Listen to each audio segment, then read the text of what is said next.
Sides Podcast. My name is Tyler Bublitz, and welcome back to Transfiguration Sunday for the week of February 19th, 2023, and I'm excited to have you here. I'm excited to dig into this week's podcast, and I'm excited as we are in this last Sunday of Epiphany, as we are about to transfer and move into the season of Lent, and this being a season of reflection as we move into Lent.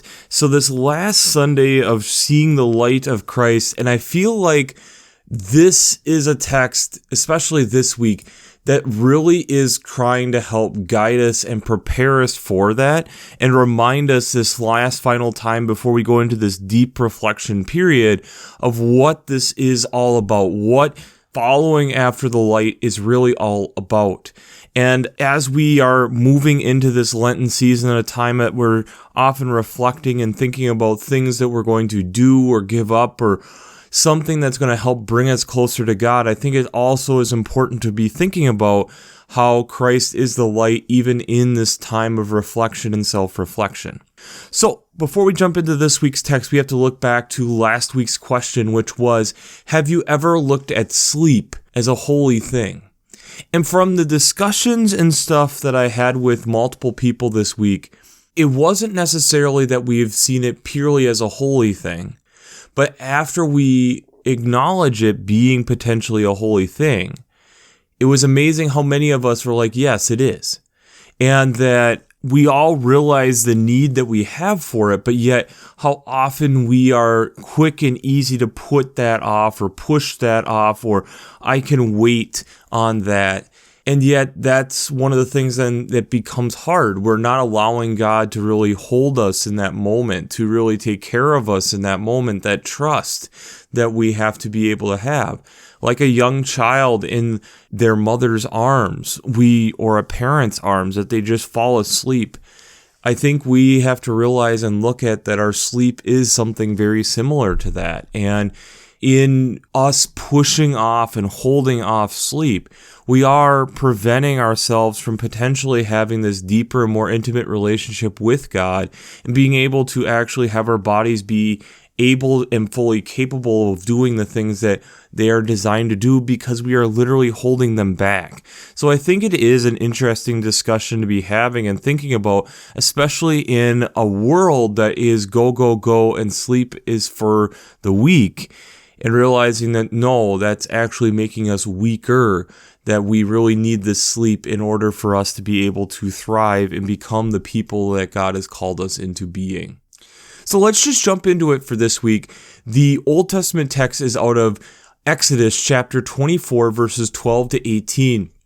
This is where Moses hasn't quite went up and gotten the 10 Commandments yet, but it's God calling him up and Moses setting things up for him to go up, telling the elders to wait along, having Joshua come with him, and that here is Moses going up Mount Sinai that has been covered in clouds, which especially in the Old Testament is a symbol of God's presence, and that Moses enters the clouds and is there for 40 days and 40 nights. And we know then as he comes down, it's with the law. So it's this time of meeting with God, and it's this transformational moment for where God is going. Also, especially with where we'll get to with the gospel text, it also is this mountaintop experience, which we're also then having with the gospel text and God meeting us at a mountaintop. So it's this kind of similar idea that we're in. We have alternative Psalms this week, either Psalm 2, all 11 verses of it, or Psalm 99, all 9 verses of that. So we'll start with Psalm 2. Psalm 2 is having this recognition of we make plans, but what is it that we're actually doing? We're recognizing that we are God's, and it's not really what we're necessarily wanting. It's what God desires of us. And all these different things of us trying to pull away makes it harder for us to be the people that God has called us into being. And so that we are trying to serve this God and follow in the footsteps of where God is trying to steer us. So this similar idea of following after Christ and what does that actually mean, and not necessarily following after what our human plans are. Psalm 99 kind of continues along that idea of that all these things of human construction we should be trembling at, if you want to put it that way, that the kings of the world are nothing compared to who God is. That God is a mighty king, a lover of justice, and has established equity and has executed justice and righteousness in Jacob, coming from verse 4. This idea then of how God has spoken through all these different people. He has spoken through a pillar of cloud. He has made decrees and statutes, and that we are to be them following after what God has put down as an example for us to be following after. The New Testament text or epistle text this week is from 2 Peter chapter 1, verses 16 to 21. This is recognizing, again, along this similar theme of the ways of what we as natural humans, or what we're shielded and yielded toward, what our typical tendencies are, not necessarily where God is necessarily wanting us. It's to understand that Christ's coming was God coming in flesh. This is my son beloved with whom I am well pleased, coming from verse 17, recognizing what's going to be in the gospel text. And that the prophets weren't speaking out of their own place, but that this is coming from God who is speaking through the prophets in the Holy Spirit. So this idea of how we should be chasing and seeking after where God is trying to light our path to be going, and recognizing then where God is having us go and moving in that direction. The gospel text this week is out of Matthew chapter 17, verses 1 to 9. Here is that mountaintop experience where Jesus takes Peter, James, and John and leads them up on a high mountain, and he is transfigured. His face shines like the sun, and his clothes turn to dazzling white, and appearing with him is Moses and Elijah. Peter then makes this idea of let's have dwellings here, let's live here, let's stay in this moment. 3 dwellings, one for Jesus, one for Moses, one for Elijah. And then out of the cloud suddenly a voice appears of, "This is my son, the beloved, with whom I am well pleased. Listen to him." The disciples hear this, they fall to the ground overcome by fear. Jesus tells them to get up, and Jesus is the only one there. Jesus then also reassures them that to not talk about what they have just seen until he is risen from the dead. As you would guess, these people are a little bit kind of overwhelmed with the whole situation, don't really fully recognize what's all fully gone on, and this is something that's more important and they reflect on more later. So, before we jump into how faith and science come together, this week we have to do shameless plugs for Working Preacher. If you haven't checked out Working Preacher, I highly recommend it. Between their Sermon Brainwaves podcasts, their commentaries, their discussions, since I'm not an ordained minister, I use them on a weekly basis to help give me some direction, along with having the commentaries from multiple different biblical scholars and their podcasts and their discussions. It's just a great overall place to hang out and spend some time. So if you haven't checked out Working Preacher, I'd highly recommend it. I'd also highly recommend checking out the Revised Common Lectionary coming from Vanderbilt's Divinity Library. I really like how they lay out the text each week, but I also really enjoy how they have art, hymns, colors, all these different things to help prepare you for thinking about these upcoming services. So if you haven't checked out the Revised Common Lectionary coming from Vanderbilt's Divinity Library, I'd highly recommend that also.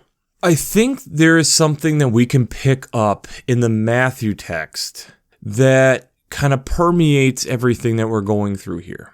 These mountaintop experiences and how we want to stay at those mountaintop experiences. Moses being there for 40 days and 40 nights, but we know when Moses comes down, Moses even gets frustrated and destroys the tablets and goes up again. But it's also this aspect of what Moses comes down with changes things. It's the laying out of the law of who God was wanting us to be in this relationship. Here we have Jesus at the mountaintop experience being transfigured and giving a preview of the ascension, giving a preview of what is to be coming. And yet Peter, James, and John don't fully recognize what this is at this moment. And yet Peter still wants to live there in that moment. Peter wants to stay there. Even though Jesus is giving them a glimpse of the future, Peter wants to stay in that moment. And I think this is where it ties in with the 2 Peter text and our Psalm text of how we have these plans that we have and we want to hold on to them. We want to have this feeling of control. We want this understanding that we have some manifest destiny, this idea of we know what's best. And as we know from the history of manifest destiny, that wasn't a good thing. We found to be in the wrong more often than not. Our own natural tendency in certain things like this of holding on to what we know doesn't help. The thing that we can be sure of is change. And Jesus, in this mountaintop experience, is trying to prepare these 3 disciples for the change that is coming, yet they don't even realize it. How in our own human lives do we encounter that? I think it's all around us, and we're the ones who don't want to change. Let me give you a few examples. One of them is our whole Earth's crust in and of itself. And I'll attach, again, some links down below. But there's a great crash course going through plate tectonics and how we have ridges in the ocean, which is where we have new land essentially being made, which is how the continents in a way kind of started to spread due to plate tectonics. We also have trenches where the plates are pushing things down, which then the rock becomes magma again, and this is recycling within the earth, recognizing that not everything is forever. This idea of things being turned over. And if we think about it in that way, we have all these different cycles in life. We see it all around us, the water cycle, the carbon cycle, photosynthesis is a cycle. This idea of this movement that is happening constantly. And we've talked about some of these different ones before. I think another example is even looking at an easier level for us to understand of like ecological succession. How, let's say a wildfire goes through and we're going to have secondary succession. It may level a whole area, but the soil is still there. So you start this process over, and after a long period of time and multiple different variables, you might be able to get a forest like it was pre-fire, but there might be plains and savannas and things of that nature before we ever get to that process. It takes a long time for a forest to grow. It takes a long time for an ecosystem to readjust to be able to get to that place again. And it may never get back to that place again. How often we have to be able to consider and recognize that that's a possibility. So you see, as I've thought about this text, this is a text of Jesus laying out to us that we're the ones that struggle with change, not the other way around. The world all around us is all about change. Think about even bird migration. They recognize that there is a season for them to be up north and laying eggs and having their young, and a season for them to prepare and bulk up to fly to another area, and recognize that this seasonality of things happens. But us as humans, and especially in the developed world, in quotes, we have kind of started to break a lot of these traditions. We have made it so that we are able to get fresh fruit and vegetables almost year-round. We have figured out ways to be able to make it so that we can stay where we're at and not need to worry about hunter-gathering nearly as much, trying to make our lives as similar as we can throughout most of the year, recognizing that there are a few things that will change here and there, but trying to get them to affect us as little as humanly possible. We're the oddball. Because if you think about what a tree does, a tree realizes there's a growing season and a season to shut down, a season to store its sugars. Or if you want to go on a longer scale, there, as we've talked about in the past before, there's times where trees need extra help in their communication with other trees in the forest. And there's also times as it is dying to send that nutrients back out into the community. As we think about how volcanoes creating land out of magma and something new is there. We look at the whole state in the United States of Hawaii being volcanic activity causing that whole area to be there. A whole state is volcanic activity. It didn't used to be there. It became that. And as we are looking at the world around us, as we talk about climate change, and part of what is scary about it is now we're impacting things and making things change quicker. And I'm not saying that climate change isn't a thing. I'm a wholehearted believer in climate change. But there's also a point where there is change that does happen. Trees grow. Things change when a tree grows. It makes for it to be able to have acorns or whatever their seed pods are to be able to grow, to potentially grow a forest. The open meadow might become a lightly forested area into a developed forest. And this is the change that naturally happens. Are we ready for that? I remember in high school, we were doing a small mammal project. And one of the things that we looked at was an old field, what we called it. We had these small little habitats, we called them. We had an upland forest and a bog. And when doing that, and I was able to then take some of this data and statistically prove it later in college, that there was habitat preference. We were able to look at the different small mammals that we were trapping with Sherman traps to show habitat preference of different species. And we were able to see within populations of, okay, as the population increases, they go to their not as favored habitats, and when the food isn't as prevalent and the population crashes, they will all retreat back into these areas, thus being able to see this cycle. But the other thing that we were able to see over a longer term, especially as you were looking at the data going out 10 to 15 years, is succession. The old field, as one of our areas, started getting harder and harder to get meadow voles. Why? Because trees were slowly coming in. And suddenly white-footed mice that were more focused in areas of forested were starting to trickle out more and more, pushing out more and more of the meadow voles. This is a natural thing. This is a natural thing of succession that we have recognized time and time again, that things change. But yet as humans, and especially when it comes to faith, there's times that we really struggle with that idea. When we look at the text this week, Jesus is laying out what is going to happen. Peter, James, and John have no idea what is going on. But it's the reassurance by God that this is his Son, the beloved, with whom I am well pleased. Listen to him, but also seeing a glimpse of the glory of God. A glimpse of it. And the disciples are overcome by fear, which I think all of us in many of our minds would be overcome by fear in the same way. Yet, they weren't at that moment able to understand and connect the dots. But here it is in our gospel, recognizing that after the events of what they went through with Jesus, they recognize that this is something of significance. This was a turning point. This is when things started to change. This is where Jesus started to look toward his demise. I think that's one of the things we have to consider. I think this is something we need to look at. Recognizing, like what 2 Peter was saying, is this was not a plan of man.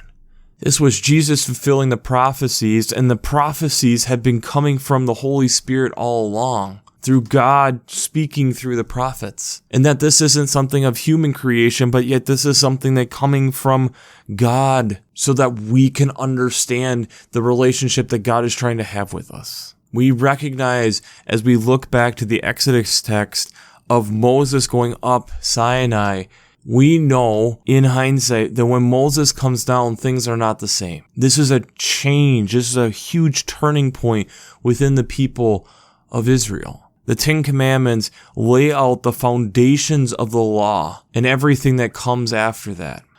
And the thing is I think it is a moment where God is trying to show us the only thing that is constant, that isn't changing, is me. The world and everything around you is going to change. As things die, be it plant life or human life, we create carbon, we create things that end up going into the soil to lay foundations to literally change the environment around us. And as this text is leading us into Ash Wednesday, when we will have that reminder placed on our forehead of saying that we are to dust and to dust we shall return. It's that recognition of this form of us is temporary, that things will change. Why do we like time-lapse videos so much? Why do we like seeing the pictures showing a year later, or 2 years later, 20 years later, 50 years later? Because at times we struggle with seeing the passage of time, but we also struggle to see the change until the change has happened. And we also seem to have the tendency of forgetting what it was like before. We have to embrace the change. We have to embrace the change of wherever God is taking us. We have to be okay with whatever the science is showing us of change that is happening. We're on a spinning globe that spins around a sun in a solar system in a huge galaxy.